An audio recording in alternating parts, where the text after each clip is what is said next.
So after a 1 week break, we head to Paris for UFC Fight Night, Imavov versus Borralho, and I think that this is a really good card. We've even got some short notice matchups that were announced only a couple of weeks ago that I think even made the card better.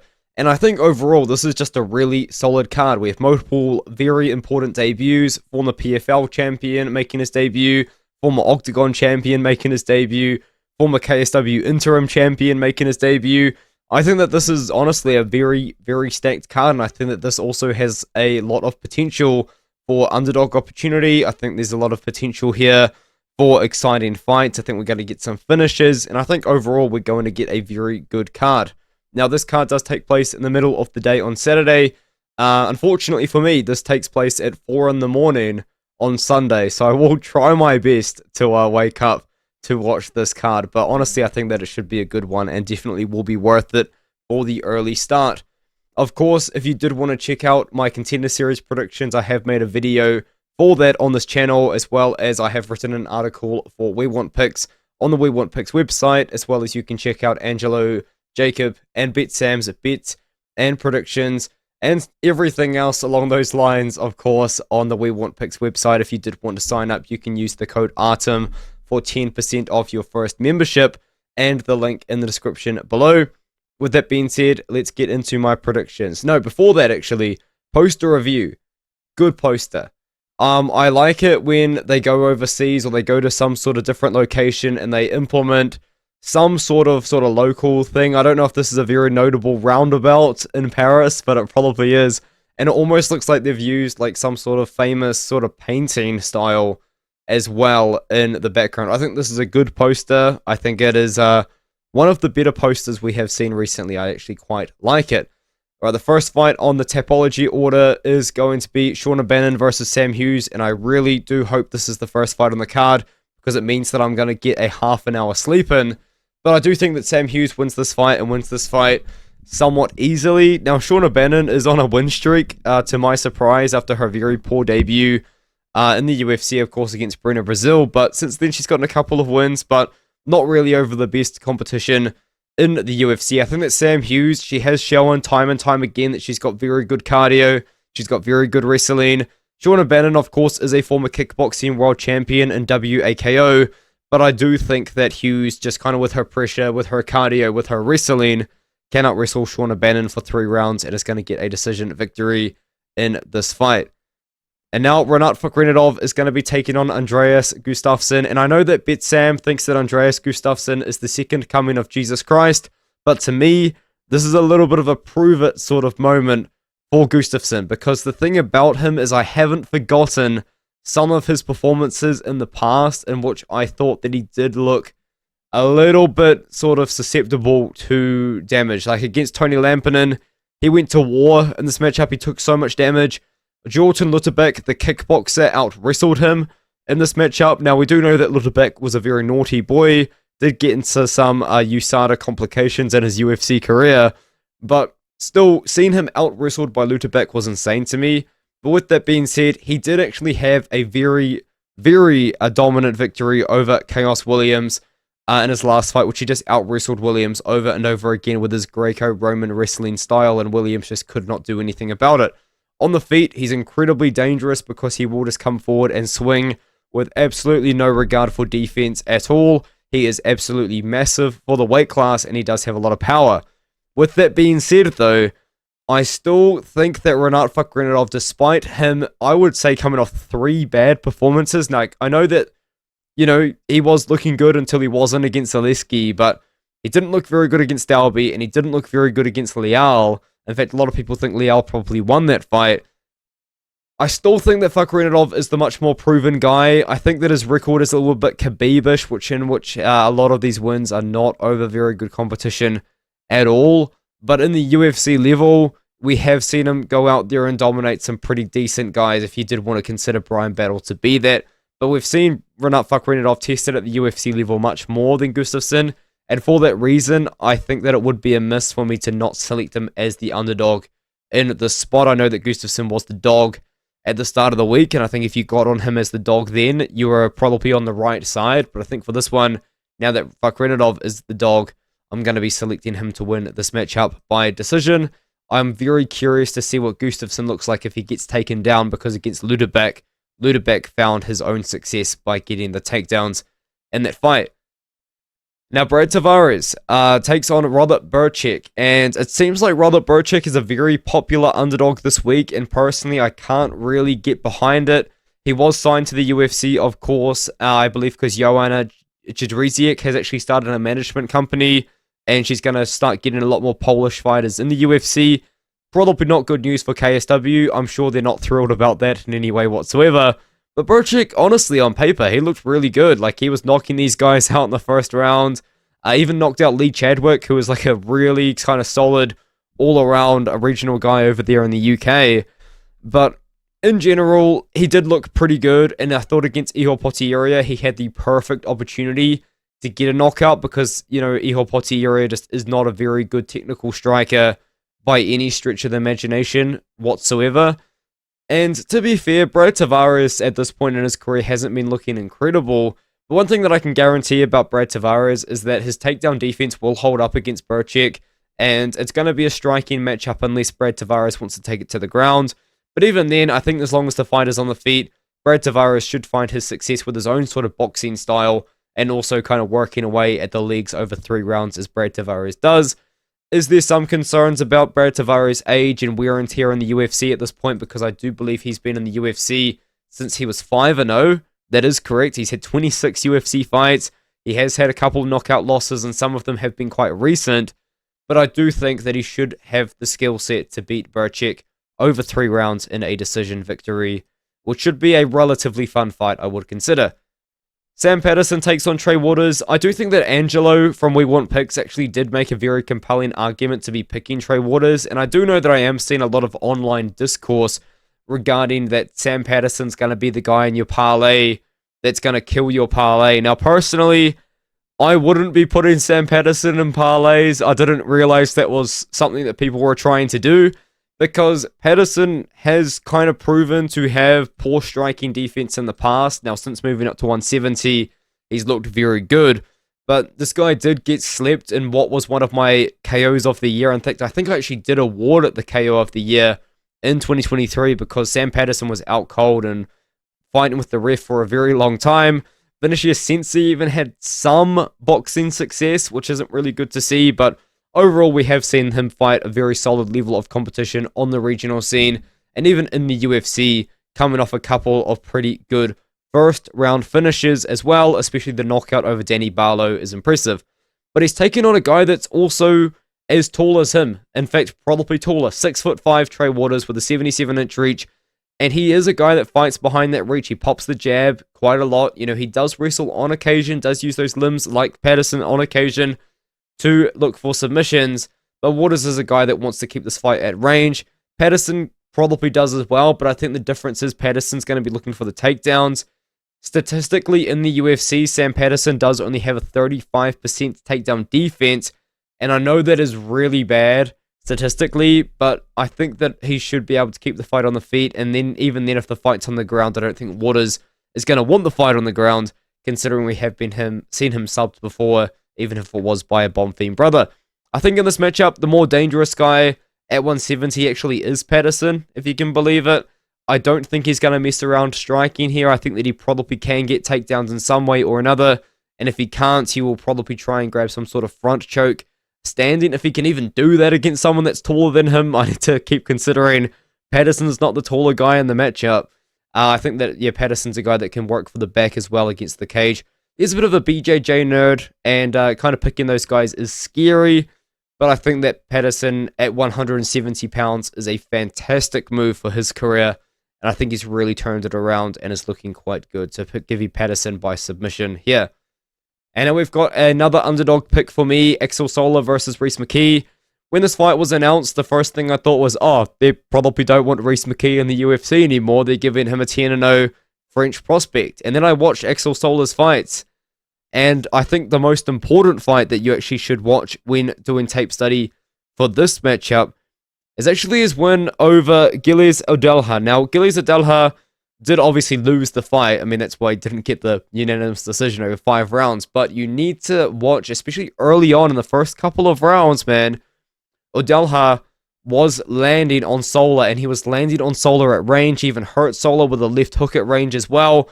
And this is a guy that is, well, he's 6'2". And if you look through all of Axel Sola's other more recent opponents, they have been shorter fighters.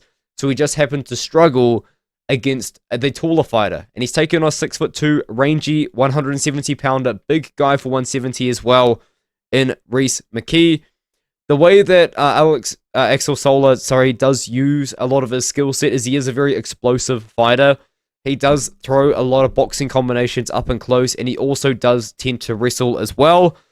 But I think that McKee, just kind of looking at the tape, and especially the matchup in which he fought a tall opponent, can keep him at bay. I know that McKee went on a losing streak recently, and also before then he was on a losing streak, but he got a couple of big wins. He snatched the chin off poor Justin Burlinson again, and Jim Warhead once again, like another one of those guys that has just been around the UK regional scene forever. But McKee's a guy that has shown that he can keep the range well, and he throws down with a lot of power, and I think that he is going to be able to catch Axel Sola in this matchup. Now, personally, I don't really rate a win over Daniel Franza because I do think Franza is talentless, but watching Sola fight, I just think I get a little bit scared for him. I know that Sola has fought at 170 pounds before, but he's taken on a big guy, he's taken on a rangy guy, and he has proven that he can't really deal with this sort of style. So give me McKee. I'm going to pick McKee to actually win by knockout, if you can believe that. And then we move up to Marcin Tybura taking on Delija. Looks like we've got another underdog pick here. Now, this is an interesting one, because when the fight was first announced, I actually did think to myself that this is a good win for Tybura to get. As time has gone on, my confidence on Tybura has continued to decrease over and over again, because Delija is actually quite a talented heavyweight. He's fun, man. He will blitz up against the cage. Now, a lot of his style does kind of revolve around the clinch. Like, he's actually kind of like the guy that they just cut. Was it Martin Boudet, who's a clinch merchant? I wouldn't say he's a clinch merchant, but he's a guy that really wants to close the distance, get up against the clinch, and then throw boxing combinations up against the cage and get his knockouts in that sort of style. He can wrestle as well, but I would say overall he's a guy that just wants to go out there and he wants to throw down. He does have, of course, a former championship victory in 2022, which he beat the Iron Chin of Matthias Scheffel to claim the PFL belt. I mean, I'm really grasping at straws here, guys, but yeah, dude, Ante Delija, he is a solid fighter. He is a very good striker, but I think that stylistically this is a bad matchup for him. If you look at all of his PFL matchups recently, not really been fighting wrestlers at all. And Tybura is going to go out there and he's going to wrestle. He's not going to mess around. The thing about Tybura, though, that you need to remember, he did get dropped by Renato Diniz in the first round quite badly. And, Mick Parkin, I think, just wasn't quite ready for that level of competition. But I think that Tybura can go out there against Delija. I know a lot of people are also going to bring up the fact that this is a rematch, but it was a rematch from, I think, 12 years ago or something very, very long time ago, in which Delija broke his leg on a leg kick. I don't think we're going to see a repeat of that, I'll be honest. Delija kind of just only strictly boxes at the moment, so it'll be interesting to see how the fight plays out. I actually think the UFC probably wants Delija to win, because then it can be like another sort of situation which maybe they can build up like new blood in the heavyweight division, because the heavyweight division, it's just kind of lacking someone super, super excited. And I feel like we kind of had that with the Taekwondo guy, but then he lost. I'm trying to think of his name. He fights for Karate Combat now. You guys know who I'm talking about. But I think they're kind of looking for that kind of star again. I don't know if Delija can be that, but if he beats Tybura, he's in the top 10 in the rankings, so that could be quite fun. Umasai takes on Brenson Ribeiro. I don't really rate Brenson Ribeiro that much. I don't think he's a very technical striker. I will give him a lot of credit, though. He's clearly a very good athlete and very, very strong, but he doesn't have good striking defense. But he does have the power to knock out Umasai. Umasai shit the bed, to put it bluntly, to put it nicely, I would say, even against Alonzo Minifield, in which he decided he wasn't going to throw strikes anymore. And he wasn't going to wrestle anymore. I don't even know what he did in that fight, to be honest with you, because if you actually went through and you look at a lot of his previous fights, Sai was a very aggressive wrestler, and then he fought Dawoon Jung, and that was a striking match for the most part. Kind of odd that he outstruck Dawoon Jung, but it wasn't really an exciting performance. It wasn't really a good performance. And then against Minifield, he just kind of did this performance, but much, much worse. I don't really know what to expect out of Sai at this point in his career, but Ribeiro doesn't really have great takedown defense in general, and if Sai is actually going to fight with some sort of intelligent game plan, like at all, it's going to involve wrestling, and he should wrestle Ribeiro. Can you trust Sai? I don't think so anymore, man. Like, he just kind of looks like he's a guy that has all the talents and all the kind of skills in the world, but just can't really put it together. I'm really confused by what Sai does, but I think that Sai should be able to out-wrestle Ribeiro in this fight. Now we have an interesting one between William Gomez and Robert Ruchala, and I tell you guys, I think that Ruchala is going to be a very, very exciting addition to the weight class. But I think Gomez is actually a really bad matchup for him. Ruchala, to describe his style, I think it would just be damage, man, because this guy he deals a lot of damage, and if he's not dealing damage, he's receiving damage. Like, this guy, he's fun. He's really, really fun. I'm talking about explosive boxing combinations. I'm talking about spinning kicks, head kicks. I mean, I think I even saw him through a spinning elbow at one point. Like, it was pretty epic, you know, and he does actually have good wins and a good level of competition that he's beaten. Because, I mean, at the end of the day, he was the interim champion in KSW. Now, of course, he did lose to Saladin Panasi, but, like, no one's going to beat Saladin Panasi, I don't think, outside of the 170-pound division. If you're not familiar with Saladin, he's the champion at 145, 155, and then when he lost to Bartosinski, that was at 170 pounds. He was trying to become a triple champion, and obviously Bartosinski was just a bit too big for him. But with that being said, Gomez is a guy that has kind of been known to be a pretty low sort of volume guy, but he actually has recently been really upping the volume, I would say, to his credit. Against Brito, that was kind of like a low volume affair, I would say, for the most part, but against, what was it against Emil, actually? When Emil brought it, I think it might have been both of these fights, actually. He had a really, really high volume performance out of both of them. I think I have gotten one of them mixed up with the other. But we have seen recently from Gomez, he has started to be much, much more aggressive. Of course, like a lot of these guys from France, they do typically be very technical, yet very low volume kickboxers from range. And Gomez was that. You know, he didn't really have that fun performances to start with, but recently he's been picking it up. And I think that he does have the technique over Ruchala. He does have the range over Ruchala. I think he could just be jabbing Ruchala as he comes in. And as I said, Ruchala's hittable. But at the same time, if Ruchala went out there and knocked out William Gomez, as much as it would be terrible for the French fans in the building, because obviously they're going to want Gomez to win, it would probably be for the best of the division overall, because like he has a really fun style. Like, I really, really enjoyed watching Robert Ruchala's fights. I just think that this matchup in particular is a really bad stylistic matchup for him to kind of show off that skill set. Like, if they did Ruchala versus Haider Emil, fight of the year contender. Seriously, I think that would be a ridiculous fight. I'm going to go with Gomez by decision, though, in this fight. And now we can move up to the main card. Pitbull is taking on the debut in Losene Keita. You guys know I love Octagon.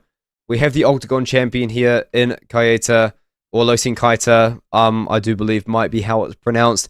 I love Octagon, man. Octagon is an absolutely fantastic promotion that I do think is genuinely probably competing with the PFL right now, to be the number 2 promotion in the world. I mean, I think it was Octagon 62, sold 58,000 tickets or something crazy.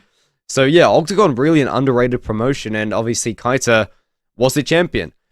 And I think that this could get blown out of proportion, but if I was to try and describe Keita's style to you, I would genuinely imagine Ilia Topuria, but much less technical, without the really, really skilled offensive grappling ability, I think is how I would describe Keita. Now, obviously, he's not going to be Ilia Topuria, obviously, like, one of the pound-for-pound greatest fighters in the world right now, and potentially could become one of the pound-for-pound greatest fighters of all time if he can keep up his run, but that's kind of how I would describe him. He's a very, very powerful guy. He can be very aggressive in moments, but he can also be very not aggressive in moments as well. But when he is aggressive, he throws with power, and he lands with a lot of power. The thing about this matchup was that I really wanted to look into Keita's takedown defense, and I can tell you, I think it is pretty good. Because I think that's what's going to matter in this matchup against Pitbull, because if Pitbull wants to win this fight, he's going to need to wrestle. And if you know anything about Pitbull, and if you know anything about someone that's got 45 professional fights and a decent winning record, he knows how to win fights. He knows how to get close decisions. Just look at the Dan Ige fight, you know what I mean? But as for Keita, the takedown defense is good. He has a very sort of sprawl-heavy takedown defense, like he kind of uses his hips a lot in his defense. And if he can't quite get to that, he would get taken down, but he's very good at getting back up to his feet. Doesn't really mess around with that too much. So I would say he's good on the takedown defense front. On the striking front, I think that he's better off against Pitbull. Pitbull was mostly a counterpuncher, and he's going to wait for Keita to throw. The thing about Keita, though, is he likes to wait for his opponents to throw as well, so we could actually just have a matchup in between these two guys, which they're standing there staring at each other. But if anyone is going to go first in this matchup, it's going to be Keita. And I think that when Keita goes, he's going to land. And I think when Keita lands, I think he's going to knock out Patricio Pitbull. I'm picking Keita by KO. I think he gets it done in his UFC debut over one of the greatest, if not the greatest, Bellator fighter of all time. And the next fight's an interesting one. It's between Friziam and Caio Fernandez, because Caio Fernandez is, again, one of those very popular public underdogs here at a pretty good price tag as well. I think that we're seeing Caio Fernandez plus 270 right now, which is a pretty wide line for a guy that has proven to be dangerous and is coming off a career-best performance, in my opinion, over Guram Kutateladze in what was a matchup where he was taken down 0 times out of 5 attempts from Guram, and attempted his own takedowns in that matchup as well. Showed much improved takedown defense compared to previous performances in the UFC and other losses earlier on into his career. Fernandez, of course, is a very aggressive striker. He does throw a decent amount of head kicks, I would say, for a very athletic guy, but he can, of course, get it done with the hands as well. I would say out of the two, he is going to probably be the one throwing out more volume, but he's also going to have to deal with a decent striker wrestler in Fariz Ziam, who is coming off a pretty wicked knockout over Matt Frivola. Before then, though, he has actually been in the UFC for quite a while. He was somewhat inactive. Pretty fun fight against Luigi Vendramini, who could maybe come back to the UFC. He's on a 4-fight win streak, but anyways, he is on a pretty good win streak in his own right. I do think that in this matchup, it's going to come down to, can Fariziam actually do what Guram Kutateladze could not do, and mix in striking with the wrestling. And the thing about Guram is, like, I just feel like Guram either wasn't as good as we thought he was, or maybe he's just kind of fallen off a little bit. Maybe he had some sort of big injury, and, you know, that probably was it, to be fair, actually. But we just never really seen Guram kind of be the same guy that just, like, you know, took the O from the 17-0 at the time. Polish Power. I'm trying to think of his name. Just lost to Dan Hooker. Anyways, you guys know who I'm talking about. But I think that Friziam can do what Guram could not do in that mix in the striking and the wrestling. That was not a good breakdown for this fight in any way. I do apologize for that. Modestas Bukauskas takes on Paul Craig. If you guys didn't know, Paul Craig actually just signed a new deal, and I think it's a 6-fight deal. I don't know how long Sam Alvey's losing streak was, but I feel like if Paul Craig just kept on losing, could he potentially actually kind of meet that Sam Alvey losing streak? I don't know. I would quite like to see him try, because I don't think he wins this fight against Modestas Bukauskas, who I think has been looking pretty good recently. You know, he coming on short notice against who everyone was considering to be very, very dangerous at the time, and Tyson Pedro had a relatively poor performance against Zach Peluga, and I would say Petrino as well. But then since then, again, has been going on a win streak and has been looking pretty decent. And I think that pretty decent at this point is kind of where you really need to beat Paul Craig, because the thing about Paul, and I've said it in every single breakdown of his, so I'm just going to say it again, he knows that he's not good at wrestling. He knows that he's not good at striking, and he's just decided that he's never going to work on them. Because he knows he's so good at BJJ, he doesn't need to be a good striker. He doesn't need to be a good wrestler. But the problem is now that he's fighting guys that are up and coming, you know, guys that are hungry, guys that are like Bukauskas trying to get a big name on their record, because despite Bukauskas fighting for a pretty long time, a couple of different runs in the UFC, he doesn't have that Paul Craig victory on his sort of resume that he can kind of use to try and propel himself up into like a top 15 opportunity sort of thing. So I think that Bukauskas is going to go up there against Paul Craig. He's going to see this as a big matchup for him. He's going to defend the takedowns. I know that Bukauskas has showed poor takedown defense in the past, but I do think that we can see him defend whatever Paul Craig tries to attempt, because we know that Paul Craig's offense is kind of like Mackenzie Dern's. It's not very good. So I think that as long as the fight is on the feet, Bukauskas is going to be scoring. He's going to be dangerous. He's going to be throwing leg kicks out there. Paul Craig has been hurt by leg kicks before in the past too. So I think that Bukauskas goes out there against Craig, and I think he knocks him out. I think that Paul Craig is going to get knocked out in this matchup against Bukauskas. Now, relatively hard to pick a KO from Bukauskas because he hasn't really typically been a very dangerous guy throughout his entire career. But I think we see the KO from Modestas in this fight. And now Bolaji Oki takes on Mason Jones. This is a very fun matchup in my opinion. It's an absolute banger. There's a reason why it's the featured fight.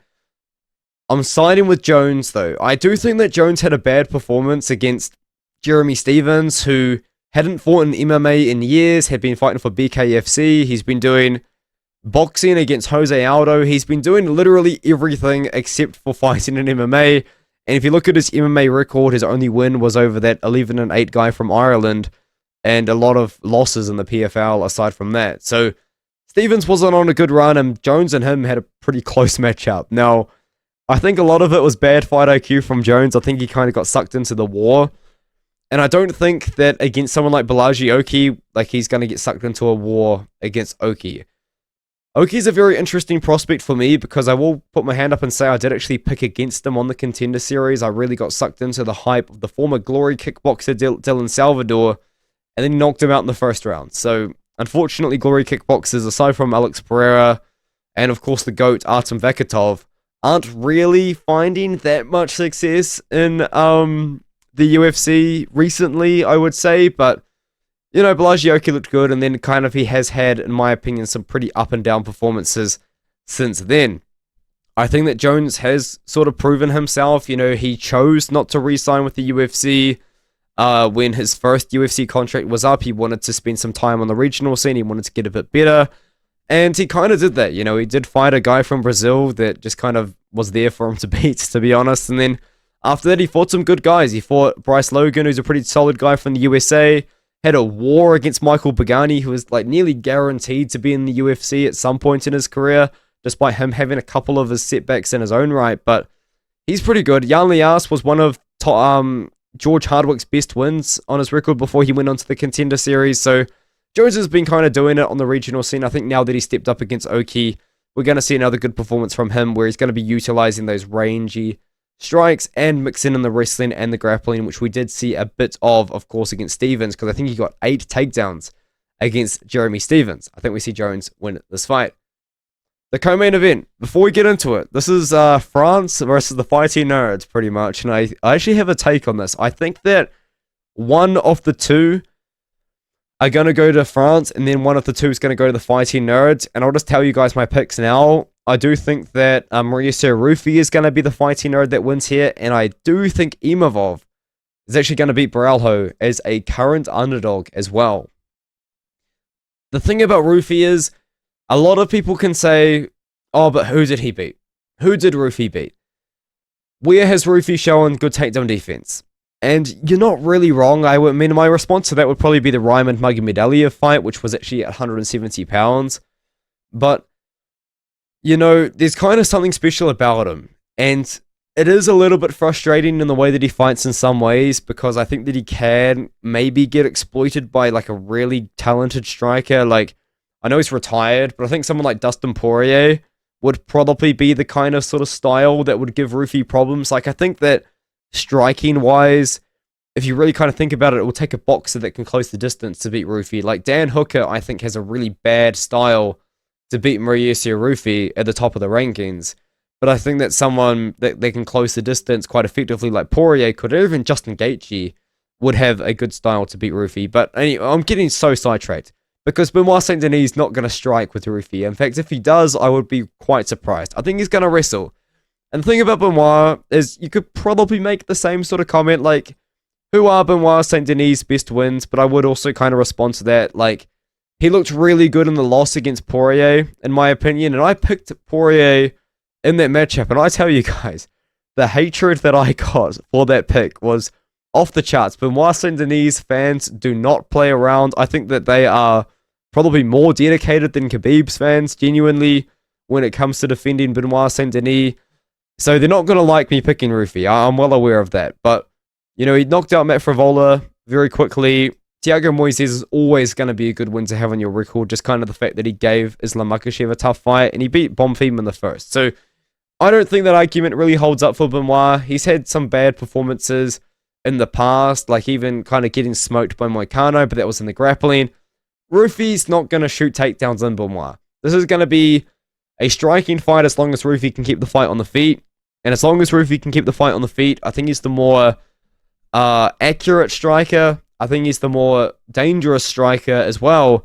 I think it's going to take a Benoit Saint-Denis game plan against Dustin Poirier without him gassing out. Now, I know a lot of people do kind of blame that on the staph infection, but at the same time, Poirier was still piecing him up, even in that first round, even though I did just say Saint-Denis had a great first round against Poirier.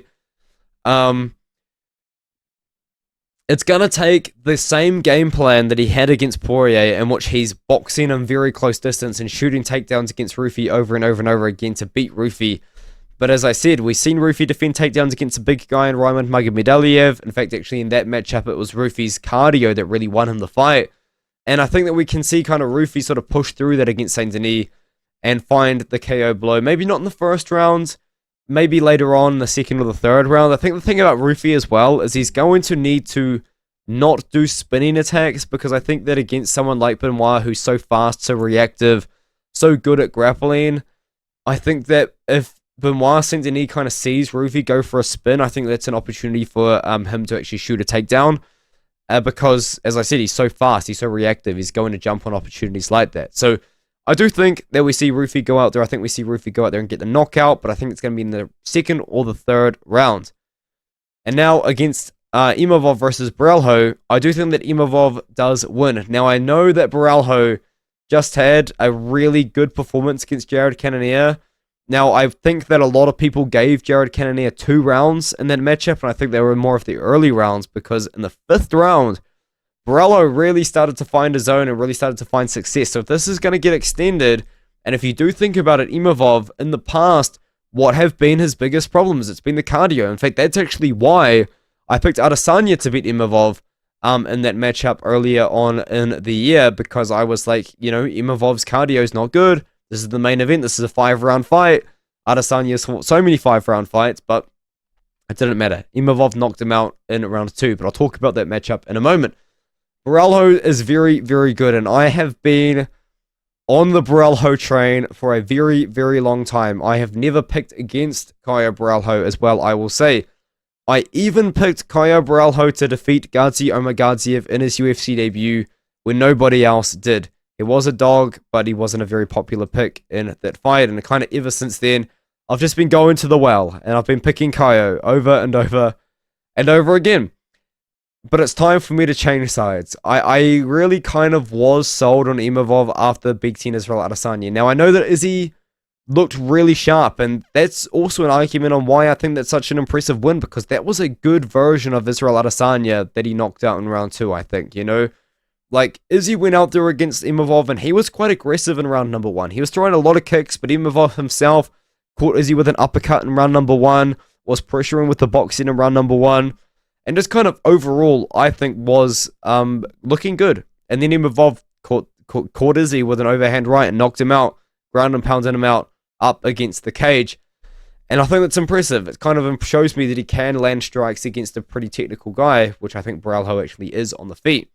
And then even then, against Brendan Allen, I know that there wasn't a great performance, but before then he did TKO Jared Cannonier, which was an early stoppage, but he looked good in that fight.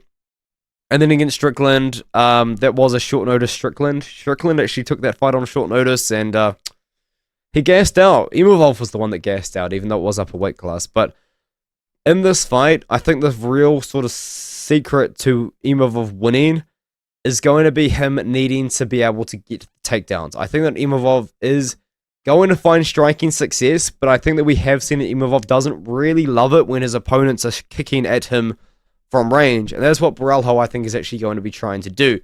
So I think Imavov, he needs to use that boxing, he needs to use that clinch game, and he needs to use that strong wrestling base that he's got, and he just needs to get those takedowns against Borralho. He needs to make Borralho work, because we know that Borralho's got good 5-round cardio based on his last fight. And Imavov, I still do think that the cardio is a little bit of a concern, but I think we see Imavov go out there and win this matchup. Now, I know some people are probably going to think that Dana saying, like, depending on the performance, it's going to depend if you get the title shot, but I don't know, man. I feel like just the winner of this fight is going to get the title shot in general, and then the winner of RDR versus Fluffy gets the next one. That's how I would do it, personally, depending on damage and stuff like that, but I think Imavov wins. I'm picking him as a dog, picking quite a few dogs on this card. I think it's kind of an opportunity card for a lot of underdogs to come out here. I think it's a good card as well for a lot of people to maybe come out here and make a name for themselves as well, because there's going to be a lot of eyes on this stacked card, in my opinion. Let me know what you think in the comments below.